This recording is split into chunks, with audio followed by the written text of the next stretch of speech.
Hello and good evening, and welcome back to another exciting, riveting.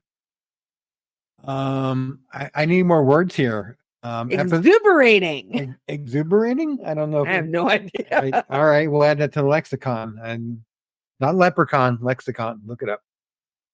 This is episode 11. As some of you are wondering about the title, in the immortal words of Nigel Tuftle, these go to 11. And if you don't get that reference, that is from the cult classic, This is Spinal Tap.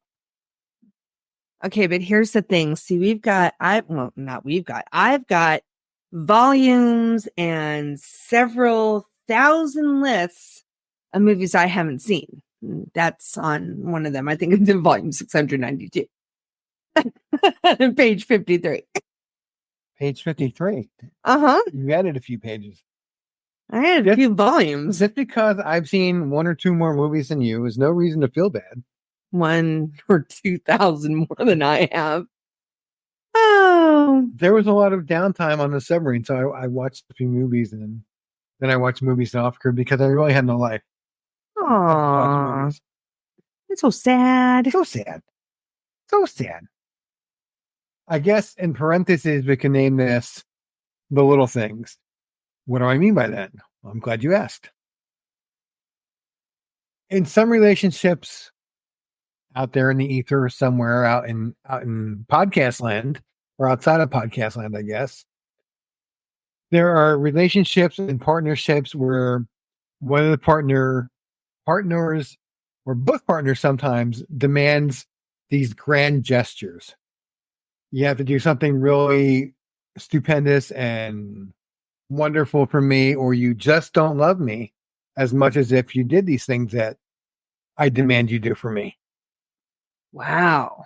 I know, right? That's not right. It's not right at all. So, The Little Things. There's a group that I'm very fond of.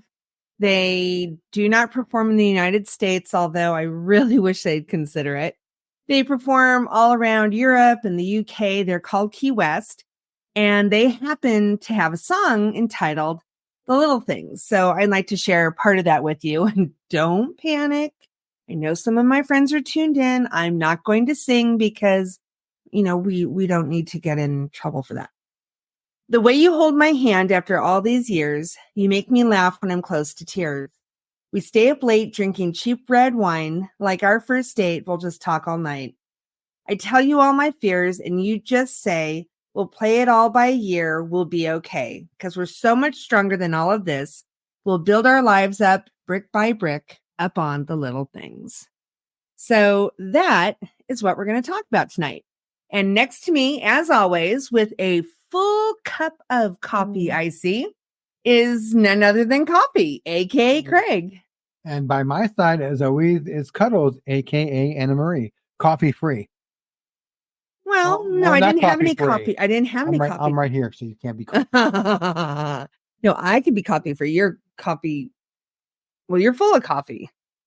I didn't have any coffee today because a parent who comes and helps me out on Fridays usually brings me some form of coffee, and she didn't bring me any today, although I am talking a mile a minute, aren't I? So the little things. These are things that to some people they'd go, but to us, they truly are the little things. So I guess we'll just play it back and forth. Okay, like ping pong? I was thinking like a tennis match. Pickleball. I don't know how pickleball works. It's a combination of many games that makes absolutely no sense. I've tried watching it and I'm like, all right, I've got it. No, I don't got it. So I don't understand. So if there's anyone out there that is a pickleball expert, please feel free to write in and let us know what it's all about. Or if you want to invite us to come and learn pickleball, we're up for that too. All right. So the little things. Is pickleballs little? Maybe it ties in. Oh no. I don't know. Is it shaped like a pickle? No, it's not shaped like a pickle. Then why do they call it pickleball? I don't know. Is it these green? This is why I don't know. This is why we're asking for experts to give us more insight. Fine. What do we keep you around for if you don't have answers to these burning questions? I didn't know it was a burning question. Why are you setting pickles on fire? They're hot and spicy. Really? Some are. None of the pickles I've had have ever been hot and spicy. And we did it again. We were on this road. We were traveling along. We had a destination. And now we're burning hot and spicy pickles. I have no idea how we got here. I don't know how we got here either. I'm not responsible. Oh, yes, you are. I'm going to take that coffee away from you. Give me that. Give me that. No. Back to your own corner.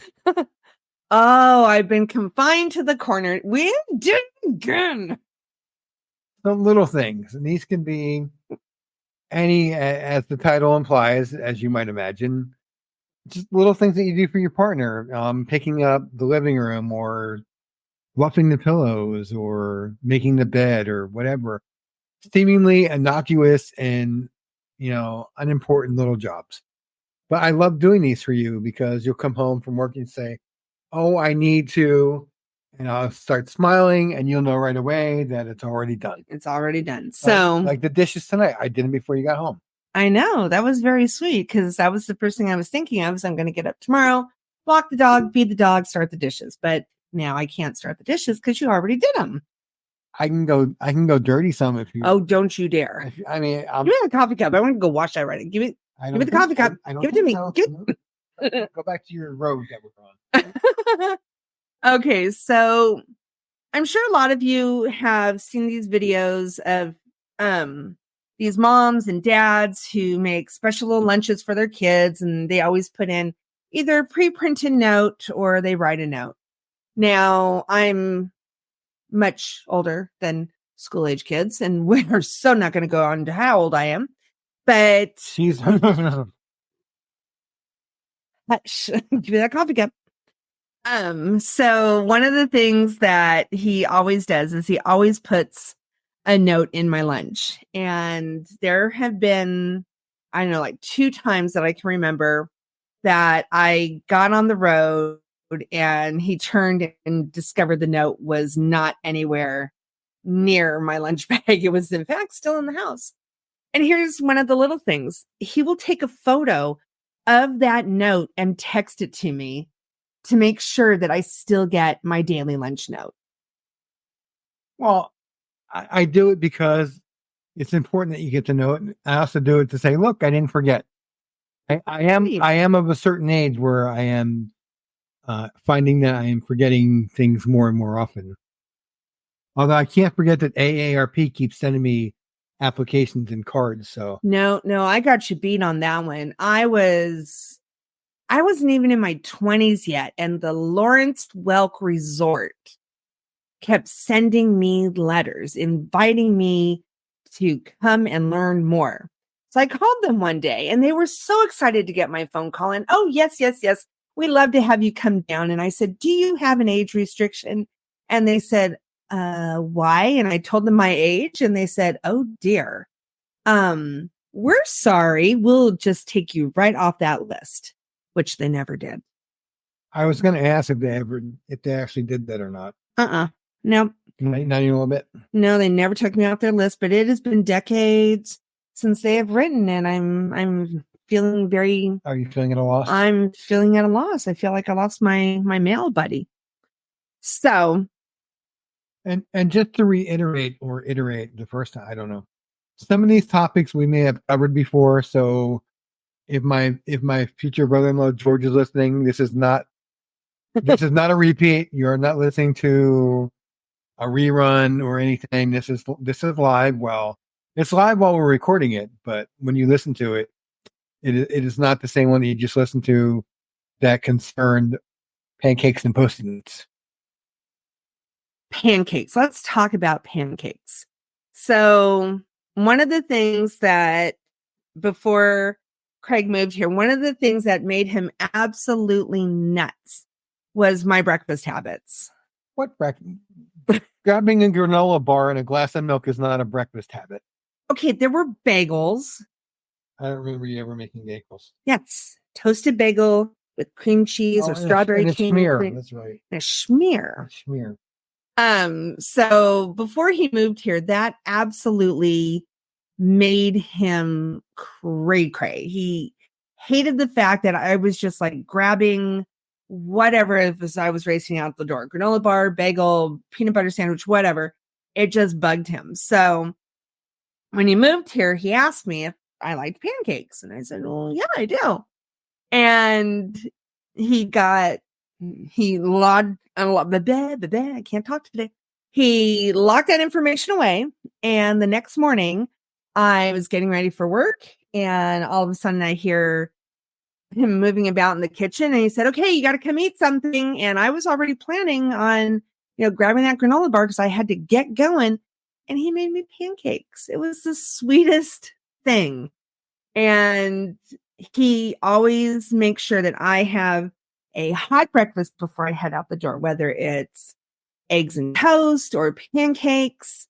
The other morning, I failed in my job of making sure he was, waking up and not feeling rushed about. And I wanted him to sleep because I knew he wasn't feeling well. But I keep forgetting that will put him into a tizzy. And I wasn't even worried about pancakes. I was like, I can grab a bowl of cereal.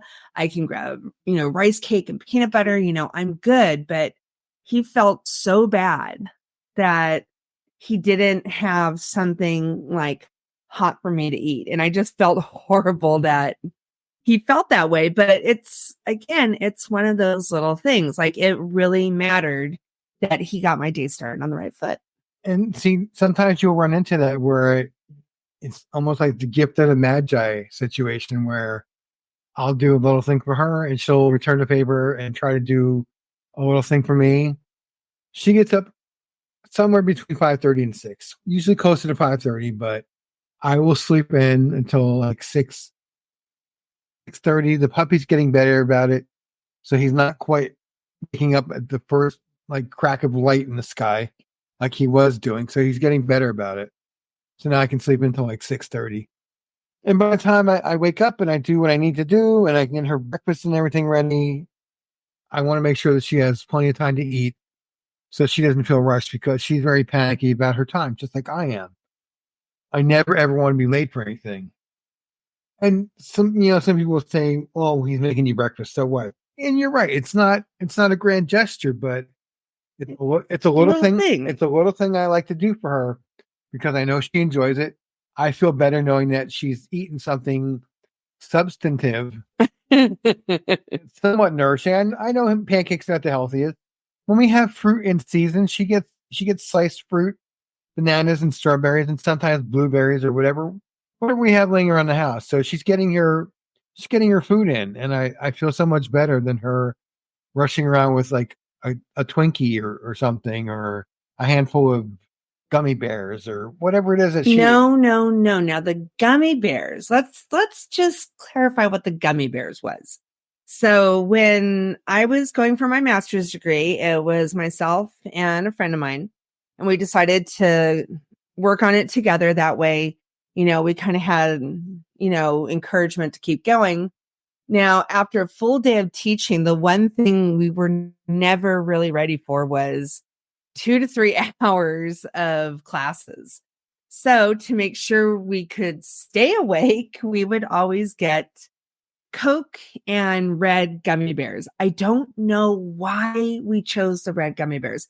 I think it was something about the flavor of them, but it was always, caffeine and gummy bears. So no, I've never actually, because I don't want people to think I do this, in the morning. I never left for work eating gummy bears. Can't remember the last time I had gummy bears. I don't know. I haven't seen you eat many. We did buy some of the ones from Haribo or. Oh, those things are hard to chew. Yes. Where was I going? Oh, I haven't had gummy bears in forever either. I used to buy before the sub went out to sea. I would bring like a five or something pound bag of gummy bears that I bought at Sam's Club. I would make them last. That didn't even last very long, but 5 pounds of gummy bears is a surprisingly large number of gummy bears. There's a large number of gummy bears. So I'm thinking about little things you can do, and the research department does a bang up job here So I found a list of 50 small acts that you can do for your partner, and I'm going to read them in no particular order. So You're don't going to think. read all 50? No, I'm just going to read. Oh, okay. I'll read several. Let's see. Give your partner a 20-minute back massage. That's a little excessive for me. I don't know that my hands could keep up with 20 minutes, but do what you can. You can cook breakfast together, play a board game together, share your goals and dreams with one another, go for a walk, hop in the car, turn off the GPS, and get lost again. And then this is one that I really can't do because No, I can't. I can't do that either because I don't want to be lost. I can Especially get not I in can like get LA. lost. I did that the first day he landed here. Now, I don't like driving to LAX. The people that drive around LAX scare me to pieces because they don't think there's anybody else around. They just aim their cars. But he landed at LAX and I was very proud of myself. I got there very calmly. And every time he wasn't out by the pickup area, I just went around in a circle and I made it back every time. We go to leave LAX and I promptly got us lost. Did I use my GPS? No. Did I stop and ask directions? No. I looked at Craig and said, which way do we go? Because, being the California native that I was, The whole 2 minutes you had been here. But we got home, or we got to the restaurant. We did fine. You didn't land me in Watts or Compton, so we're okay. All right. Not a big deal because that's a very real possibility around here. You don't want to get lost in either one of those cities unless you know people there. And even that, I would question your reasoning for why you would want to go there, even in broad daylight. A few more from the list. Some I don't agree with. One is let your partner win an argument. I don't know that that's really a good thing because if it's a specious, stupid argument, then they really shouldn't have it anyway. That's why the opinions expressed by the host of this show are not necessarily those of the management team. So here's one of the things about arguments. And I think this falls under the category of little things because I don't know. I just see it that way. If you're arguing with your spouse, your significant other, boyfriend, girlfriend, before either one of you goes to sleep for the night, you need to just talk it out. Come to that moment where you're both feeling much better because then sleep will be much more relaxing. I mean, there's no winning an argument. No, and it's absolutely okay to walk away from one another. There's no point in belittling the argument and making sure you win in that moment. It's okay to take a step back, both of you, and go to your corners and calm down. Come out fighting. Oh, yeah, no. Don't come out fighting. And then you, like she said, you come back together and you talk it out. Now, it doesn't mean that one of you is going to win or one of you has to lose, but you come at it from the standpoint of this is my opinion, that's your opinion. Both are valid. Never try to invalidate your partner's argument or your partner's point of view because it's not right to belittle them like that or to make fun of them. Oh, I can't believe you think that. That's not the way to be, and like we've said, and we keep driving home. We're not relationship experts. People from our past would probably laugh and say, "What are you two doing talking about that?" But we're talking about things that work for us, and we hope that some of these things will work for you. So, absolutely do not let the sun set on your anger because it just makes it worse the next day. And you can get to the point where it's like, okay, I'm mad at you because you really made me mad last night. And I'm not going to talk to you today. And then before you know, it's like 2 or 3 days down the road and you're arguing over something that's really, when you step back and look at it, it's just not that important. It doesn't matter that much. And there's been a lot of times where she said something that upset me. And then I stopped to think about it and, I analyzed, well, why does that upset me? And I realized that based on my own experiences or based on things that have happened to me or whatever, my worldview, that she was wrong. And I couldn't believe that she said that. And I realized that that was not right. And then we talked it out and apologize. If you have to apologize, I don't care what Gibbs rules are or anything else. Apologizing is not a sign of weakness. I think apologizing is a sign of strength because you're big enough and you're mature enough and whatever. You can say, look, I screwed up. I'm sorry. Please forgive me. And don't, well, I'm sorry.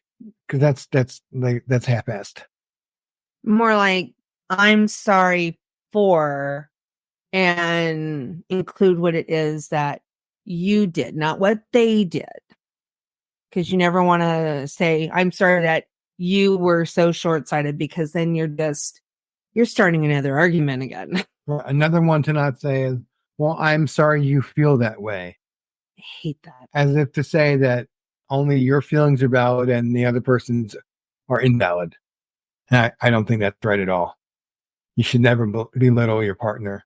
You don't have to agree with everything they say, because I think that would be boring if you were precisely in lockstep with one another on every subject and every topic. I think that would get boring really quickly if you didn't have different views of things. Mm-hmm. So another one of the little things that I actually really, you don't even realize this is one of them. So when I drive to work, there's a couple of days a week that there's a specific snippet of a local radio station that I just have to listen to. It's terrible. It's horrible. I feel so bad for these couples, but you can say the name. For some reason, I know I'm going to, but for some reason I have to tune in. So it's like a train wreck. I got to look. It's a train wreck, but I gotta listen to it. And I always, beg the person that they're calling, don't pick up your phone, and they always do. And then kaboom.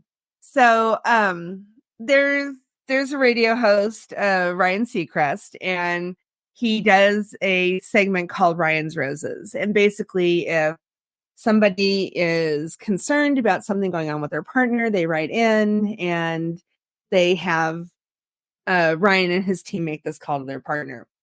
I have to listen to those. I've heard a couple where it turned out very well, and I've heard some that I just feel so horrible for this couple. But he doesn't mind that, I wait until after I've heard it before I call him to let him know how my drive is going. And of course, on those days, when I call, he says, so how's Ryan? And then I relate to him what happened on the show, and the fact that, he, doesn't mind that I do that, or that I'm late calling him because, I had to, listen to the quote unquote train wreck. It's just really sweet. It's just a silly little thing I like to do. So it's just one of those little things. Well, one of my favorite little things that you do is on your weekly, can we call it a radio show? Because yes, it is on T1 radio. Right. So she does the DJ thing in Second Life, and it's broadcast to the entire world through the internet. T1radio.com. Yes. Tune in often. I'm on Saturdays at 7 p.m. 7 p.m.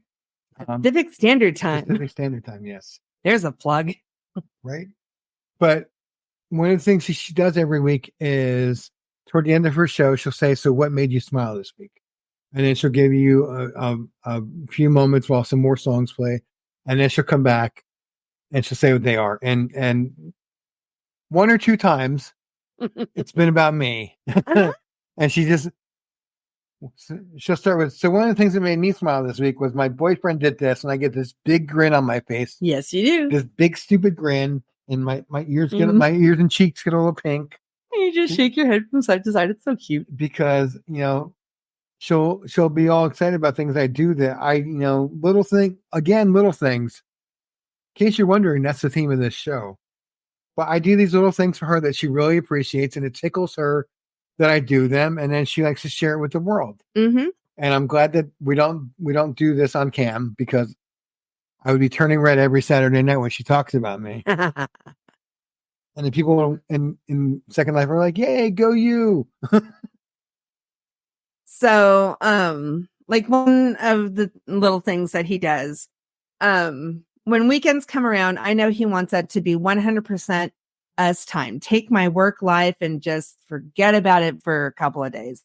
But if I'm leaving work on a Friday and I'm just grousing about, oh my gosh, my desk is a mess, or these papers weren't put away, or I don't want to come back to looking at all this on Monday morning, he'll say, okay, let's take a couple of hours on Saturday or Sunday, whichever works. And let's just head down there and see what we can get going so that when you walk in Monday, you're feeling calm and centered. And it's very sweet that he's willing to get up early to hop in the car so that once again, we're at my place of work just to put papers away or to make sure all the computers are charging properly or whatever it is. We have a routine. I know that I have to do the homework packets and put the computers away and whatever. And then I'll ask, what else can I do? And honestly, I don't see any issues with it. Would I prefer that like we get up and we like lounge about in our sweats and pajamas and whatnot on Saturday mornings? Absolutely. But I know that this little thing that I can do for her, giving up a few hours of my Saturday, makes her happy and makes her stress-free on Monday mornings, because otherwise it would be the whole week when, oh my God, my room, my desk. I have to do this. I have to do that. I have to get up early on Monday and go and take care of these things. And I'm like, why? I never imagined that I would grow up to be a teacher's boyfriend, but here I am living the dream. Now, he was talking about how he came across this list of different random little acts that you could do for your partner. And I was just glancing over and I saw one that says, take a couple's yoga class together. I got to tell you, I got to be honest. I'm not interested in that. I tried yoga once and it didn't work for me. Apparently, I cannot relax enough for yoga. What flavor yoga did you have? Oh, No, honey, no. I'm sorry. Oh, yoga. Yoga, not yogurt. That's the guy from Spaceballs. Oh. That was yogurt. Never mind. So, I did try taking yoga once, and at one point we were all lying on our yoga mats and we were supposed to be breathing, I think. And all of a sudden the yoga instructor goes, what is that rhythmic tapping sound? So everybody was really, really quiet and listening. And all of a sudden I realized it was me. I was drumming my fingers on the floor because I was just like, let's go. What's the next thing? Come on. And I had to get my money back because at that point I'm like, yoga is not calming for me. It just wasn't. I was like, what is the next thing? Come on. I've been laying here for like all of 3 seconds. I think that's the opposite effect of what yoga is supposed to do. It did not work for me. And all right. I had no idea that I was drumming my fingers until all of us got seriously quiet and you just heard, I'm like, oh, that's me. I see. You can tap your fingers during yoga, but I can't tap my fingers in the car. Okay. Hold on. Moving on. Oh, no. Now we're going to address this. For some reason, certain noises can get to me. Can trigger me. And sometimes when we're driving, he'll start drumming his fingers and I don't know what it is that just makes me go, please stop it. I have no idea that I'm doing it. It's so ingrained into me. It looks like my coffee cup is empty, so it's about that time. Oh, it is. It is. You have the cup now. No, I was going to take the cup away from you because you had coffee in it. But I'll put it right there. So, the little things, just random small acts we like to do for each other. And I know a lot of times we kind of went up in this direction and that direction, but that's part of our charm. It is part of our charm. As always, we thank you all for listening. We appreciate you coming back every week and giving us a platform to talk to you. This is just our 2 cents worth. Your mileage may vary. We love you all. We thank you all, and God bless. Bye.